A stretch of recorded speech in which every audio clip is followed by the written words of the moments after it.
Greetings Warhammer enthusiast. Before you stands a voice assistant of the podcast, dedicated to spreading the greater good. If you find this information useful, please do not hesitate to leave a like and subscribe. Together, we shall explore the depths of the Warhammer universe and share in its wonders. In the annals of the Imperium's history, few figures stand as tall as Leman Russ, the fierce and legendary Primarch of the Space Wolves. As the warrior king of Fenris, he led his great company in the Emperor's name during the Great Crusade, forever etching his legacy in the hearts and minds of his brethren. This is the story of Leman Russ, the indomitable spirit of the Space Wolves, and the enduring legend that continues to inspire hope in the face of darkness. Leman Russ, also referred to as the Wolf King, the Great Wolf, or the Lord of Winter and War, was the Primarch of the Space Wolves chapter of the Space Marines in the Warhammer 40k universe. He was a legendary warrior, considered one of the mightiest among the Primarchs, and was known for his fierce, wild personality. Leman Russ shared this esteemed status with his fellow Primarchs Angron and Vulcan. Leman Russ was one of the 20 genetically engineered sons of the Emperor of Mankind, created to lead his Space Marine legions in the Great Crusade to reunite humanity under the rule of the Imperium of Man. However, during the Primarch's infancy, they were scattered across the galaxy by the forces of chaos. Leman Russ eventually landed on the icy, feral world of Fenris. Upon landing on Fenris, Leman Russ was adopted by a Fenrisian she-wolf and raised among the wolves, alongside his two wolf brothers, Freki and Jerry. The trio lived through many hardships, including the harsh winters of Fenris. One fateful winter, Leman Russ and his pack attacked a village in search of food. While they managed to raid the village's food storage facilities, the villagers retaliated, prompting Leman Russ to fiercely protect his pack and ensure their escape. The villagers, led by King Thengir, sought to eradicate the wolf pack that had caused them so much trouble.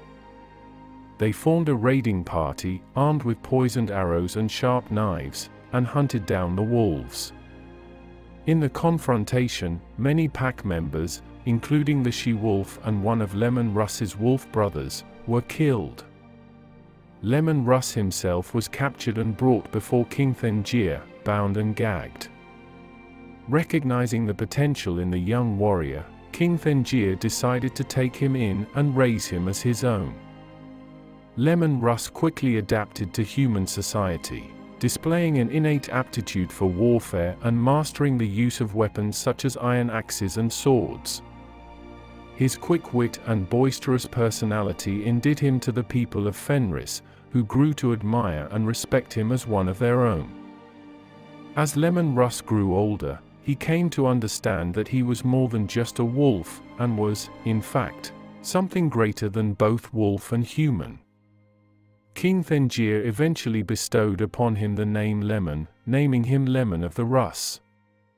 When Thengir passed away, Leman Russ assumed the throne, becoming the undisputed leader of his people. As king, Leman Russ led his people to countless victories, with legends claiming that he could single-handedly defeat entire armies, uproot oak trees, and wrestle mammoth beasts to the ground. His prowess in battle and leadership abilities soon caught the attention of the Emperor of Mankind, who recognized Leman Russ as one of his lost Primarchs. The Emperor traveled to Fenris to reclaim his son, but was met with resistance from Leman Russ, who refused to bow to a stranger claiming to be his true father. Instead, Leman Russ challenged the Emperor to a series of tests to prove his worth. The first two tests involved eating and drinking contests, both of which the Emperor lost. For the third and final test, Leman Russ challenged the Emperor to a battle of strength and skill, a challenge that would end with the Emperor besting Leman Russ after hours of intense combat.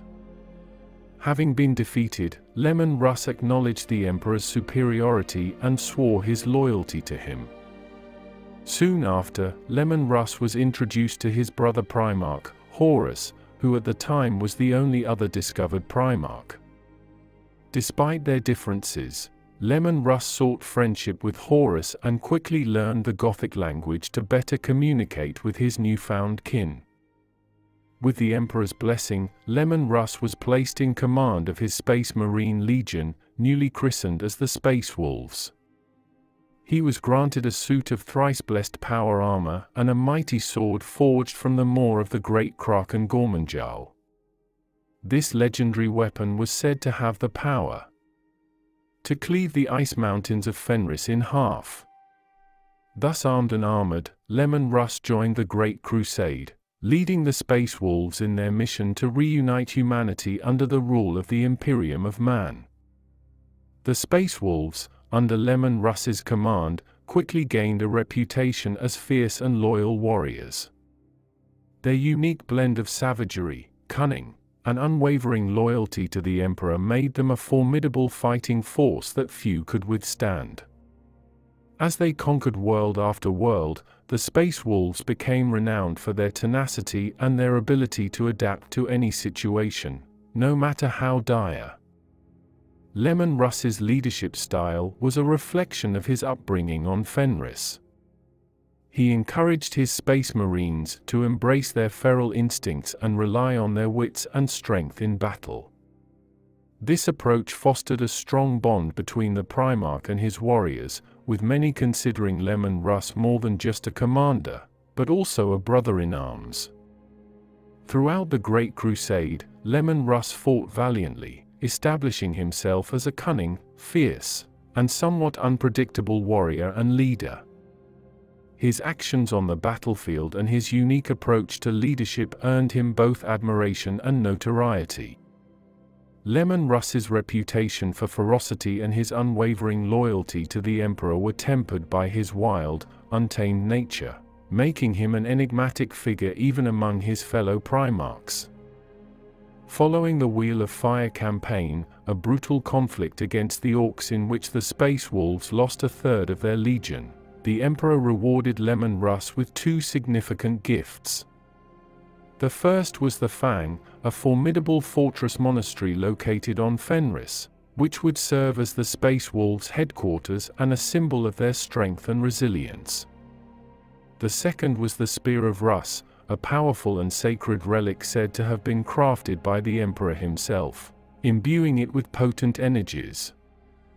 Despite his unwavering loyalty and service to the Emperor during the Great Crusade, Leman Russ had few opportunities to interact with his father directly. Instead, he received much of his guidance from Malkador the Sigillite, the Emperor's closest confidant and advisor. Over time, Leman Russ and Malkador developed a strong bond, with the latter serving as a source of counsel and wisdom for the Primarch. Malkador's influence helped to temper Leman Russ's wild nature, providing the Primarch with a more measured and strategic perspective on the challenges faced by the Imperium. This relationship between Leman Russ and Malkador was instrumental in shaping the Space Wolves' approach to warfare and diplomacy, contributing to their success during the Great Crusade. As the Great Crusade continued, Leman Russ and the Space Wolves remained steadfast in their dedication to the Emperor and the Imperium, proving time and again that they were a formidable force to be reckoned with. Even as tensions grew between Leman Russ and some of his brother Primarchs, the Space Wolves' loyalty to the Emperor never wavered, a testament to the strong bond between Leman Russ, the Emperor, and Malkador. The relationship between Leman Russ and Malkador would continue to play a crucial role throughout the tumultuous events of the Horus Heresy, as the Space Wolves fought against the traitor legions and the insidious forces of chaos. In the end, Leman Russ's unwavering loyalty, fierce determination, and the wisdom of his advisors would prove invaluable in the defense of the Imperium and the survival of the Space Wolves, even as their beloved Primarch disappeared into the mists of history. In a brutal conflict on the distant world of Dulan, the Space Wolves found themselves fighting alongside their brother legion, the Dark Angels, commanded by the enigmatic Primarch Lion L. Johnson. The ruler of Dulan had grievously insulted Leman Russ's honor, and in response, The Wolf King sought to personally defeat the offender and restore his tarnished reputation. As the two mighty legions, each under the guidance of their respective Primarchs, stormed the rebels' fortress, they displayed their martial prowess and unwavering determination. At the height of the battle, Leman Russ burst into the throne room, only to witness Lion Eljohnson beheading the enemy leader. Incensed that the honor of the kill had been snatched from him, Leman Russ confronted the Lion, demanding to know why he had taken the glory that was rightfully his. This tense confrontation ignited a fierce and protracted battle between the two Primarchs that raged on for more than a week. As the conflict escalated, the warriors of both legions watched with growing concern, fearing that their leader's animosity would lead to a permanent rift between their forces. Eventually, Leman Russ had a moment of realization, recognizing the futility of their struggle and the immaturity of their quarrel. Overcome by the absurdity of the situation, he began to laugh, hoping that Lion Eljohnson would see the need to put an end to their feud. However, the proud and enigmatic Lion misinterpreted Russ's laughter as derision and, in a move that many considered dishonorable, struck Russ while he was still laughing, knocking him unconscious. With the opportunity to withdraw from the conflict, Lion Eljohnson and his Dark Angels Legion left the planet, abandoning the Space Wolves to deal with the aftermath of the clash between the two Primarchs. This incident sowed the seeds of a bitter rivalry between the Space Wolves and Dark Angels that would endure for millennia, even as both chapters continued to serve the Imperium of Man. Throughout the ages, the animosity between the Space Wolves and Dark Angels became deeply ingrained in their respective traditions. To honor the memory of their Primarch's fateful battle, selected champions from both sides would engage in ritualistic duels. Although these duels were generally non-lethal, they served as a powerful reminder of the deep-seated resentment between the two chapters.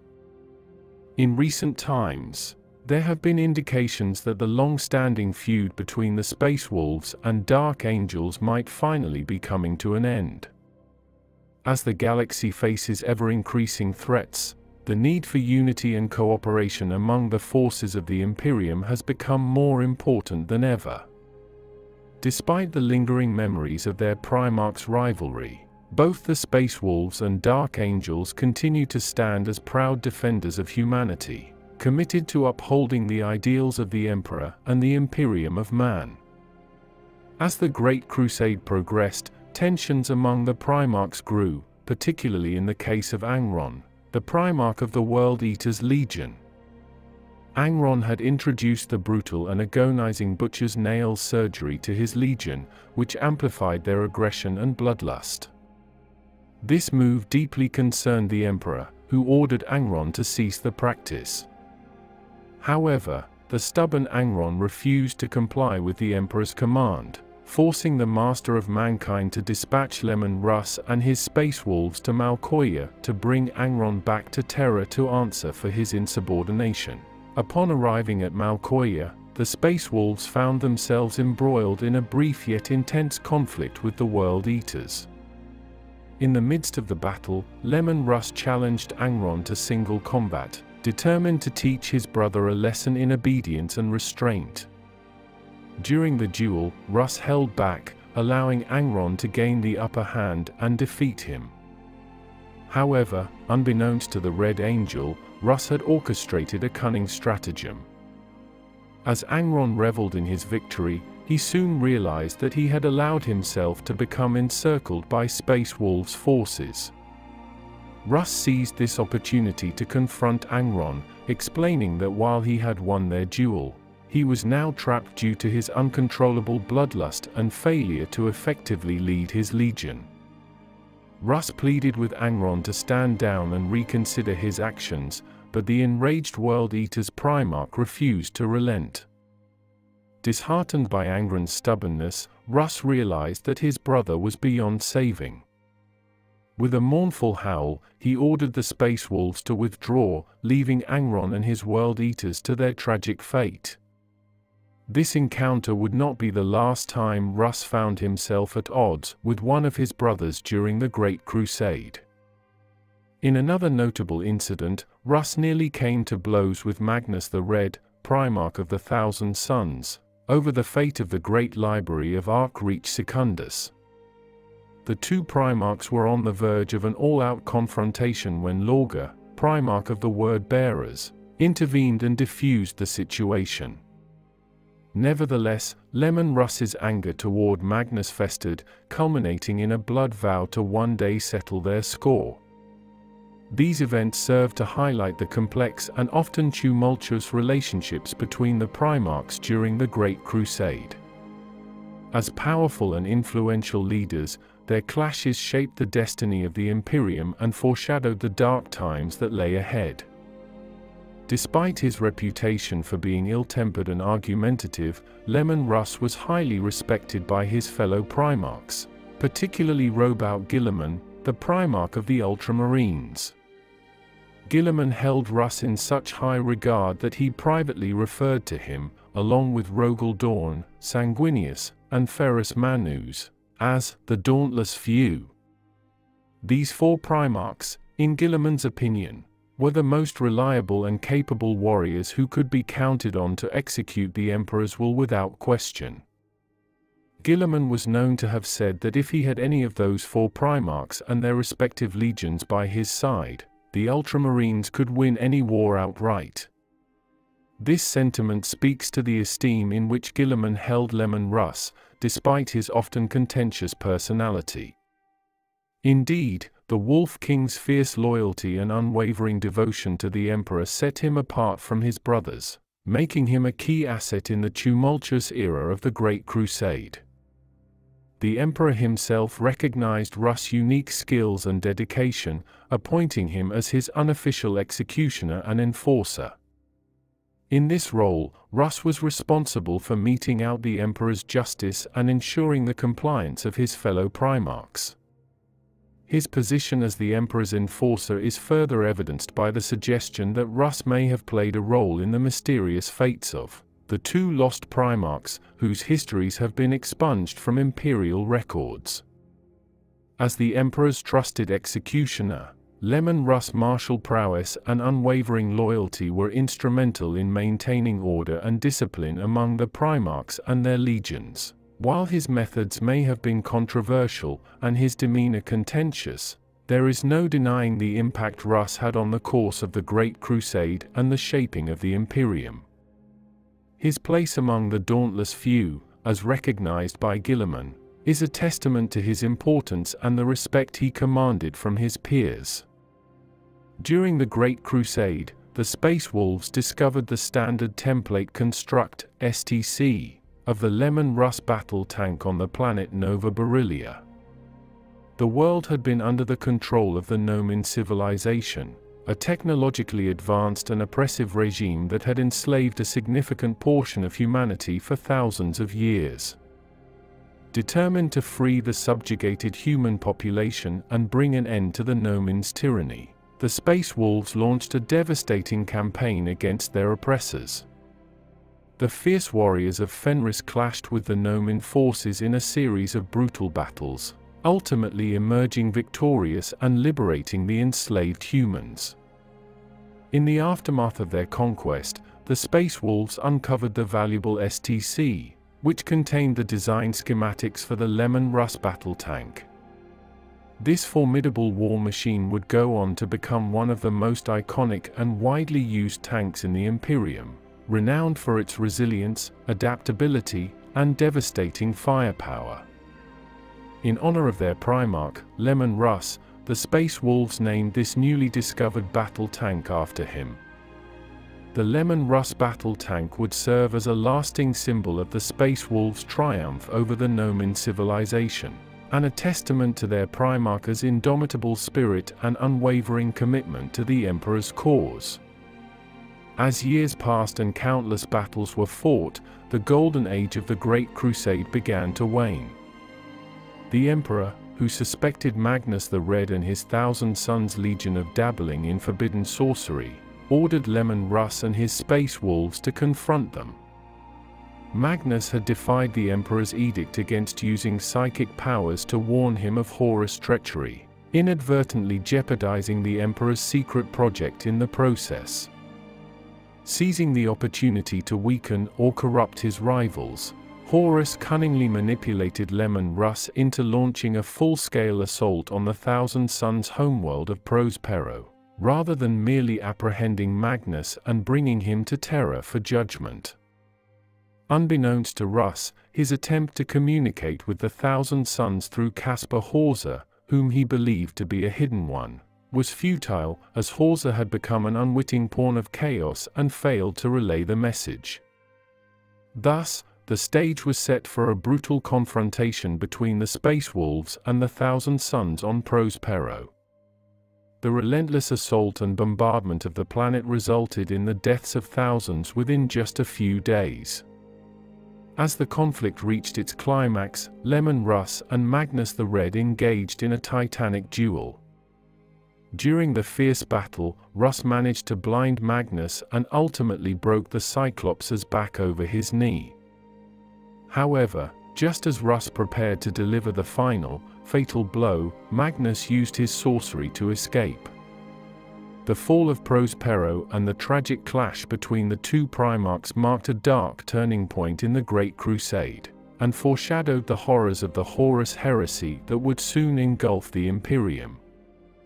The Battle of Prospero marked a significant turning point in the history of the Imperium, setting the stage for the tragic events of the Horus Heresy.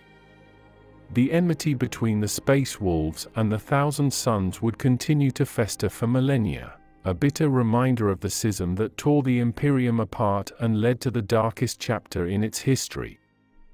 Following the devastating events on Prospero, Leman Russ and his forces found themselves pursued by the cunning Alpha Legion, who forced the beleaguered Space Wolves into the Alaxis Nebula. With their backs against the wall and seemingly abandoned by their White Scars allies, Russ came to a painful realization. He confided in Bjorn, admitting that his blind devotion to serving as the Emperor's executioner had been a grave mistake. Determined to forge his own path, Russ rallied his warriors for a desperate last stand against the relentless Alpha Legion. Unbeknownst to him, he even fought against Alfarius himself, who had disguised himself as one of his Lernian bodyguards.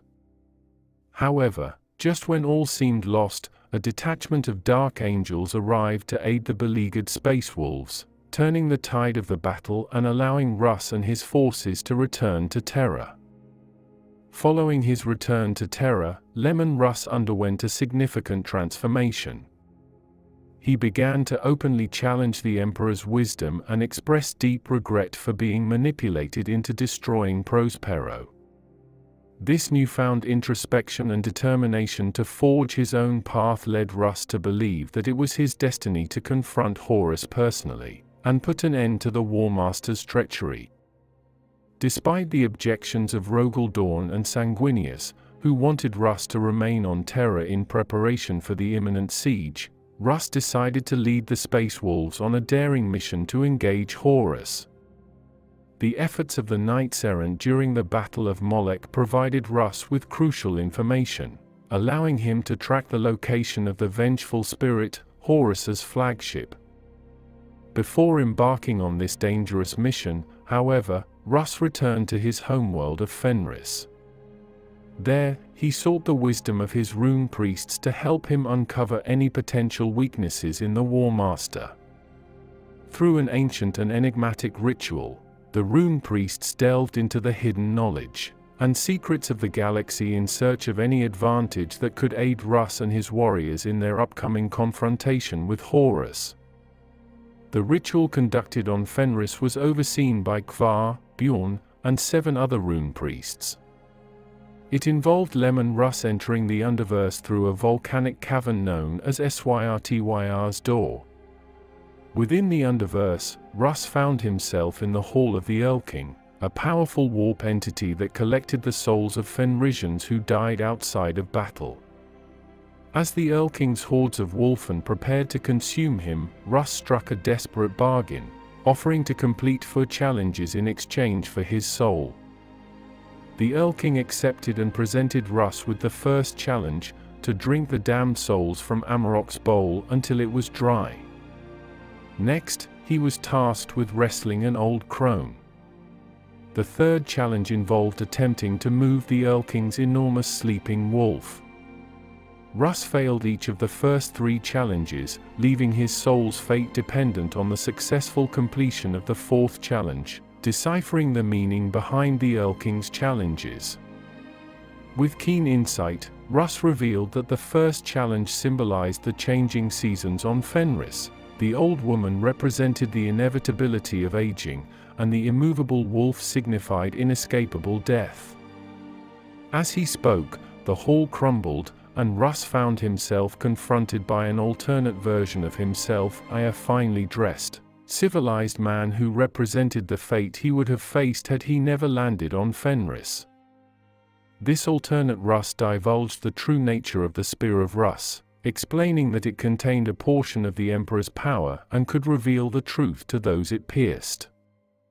With this revelation, the alternate Russ impaled the Wolf King, unveiling to him the hidden truth about the Primarch's nature.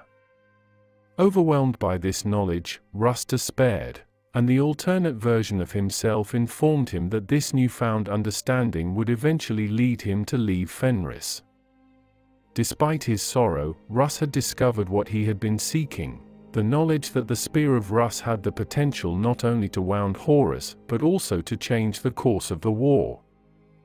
Armed with this revelation, Russ prepared to confront Horus and the forces of chaos, determined to make a difference in the unfolding conflict that had torn the galaxy apart. Emerging from Syrtyr's door, Leman Russ found that Bjorn was the sole survivor of his retinue. Undeterred, Russ announced his intention to confront Horus, despite the suicidal nature of this mission. He allowed his wolf lords to choose whether they would follow him, and not a single one refused. Using the runes placed aboard their vessel by the knights-errant at Molech, the Space Wolves' fleet ambushed the vengeful spirit as it was docked over Trisolian A4. A fierce battle erupted between the 2 armadas, with Russ and his forces boarding the vengeful spirit to confront Horus directly. Upon facing his brother, Russ was horrified by the corrupted state Horus had fallen into. Unsurprisingly, he rejected Horus's offer to join him in overthrowing the Emperor. The 2 Primarchs engaged in a titanic duel, during which Russ intentionally allowed himself to be wounded by Horus's lightning claw. This created an opening for him to impale the traitorous Warmaster with the Spear of Russ. However, Russ hesitated for a moment before striking down his brother, giving Horus enough time to partially deflect the blow and turn a fatal strike into a grievous wound. Despite this, Horus was severely injured, and more importantly, the power of the spear cleansed him of the corruption he had suffered since Molech. Now facing a purged Horus Lupercal instead of a creature of chaos, Russ engaged his brother in battle once more, this time sustaining severe injuries. As Horus prepared to land the final blow, hundreds of space wolves swarmed the Warmaster, providing Bjorn and Grimny Blackblood the opportunity to drag the barely conscious Russ back to the Ravnkal.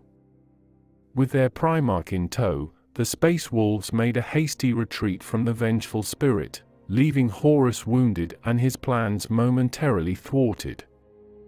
Following the intense battle with Horus, Leman Russ was left severely wounded and slipped into a comatose state. The weakened Space Wolves found themselves pursued by Abaddon, who besieged them at Yarant. Russ only awoke when Korax arrived with the Raven Guard, regaining consciousness just long enough to greet the Raven Lord and entrust the Spear of Russ to Bjorn. With Korax's aid, the Space Wolves were able to evacuate Yarant, but Russ remained unconscious throughout their escape. Korax brought Russ and the Wolves to Deliverance, where, over time, the Wolf King managed to recover from his injuries. Once healed, Russ reunited with Lion L. Johnson at the Raven Guard's Fortress Monastery. Upon their meeting, the Lion quickly questioned the Raven Lord's absence from major fronts of the war.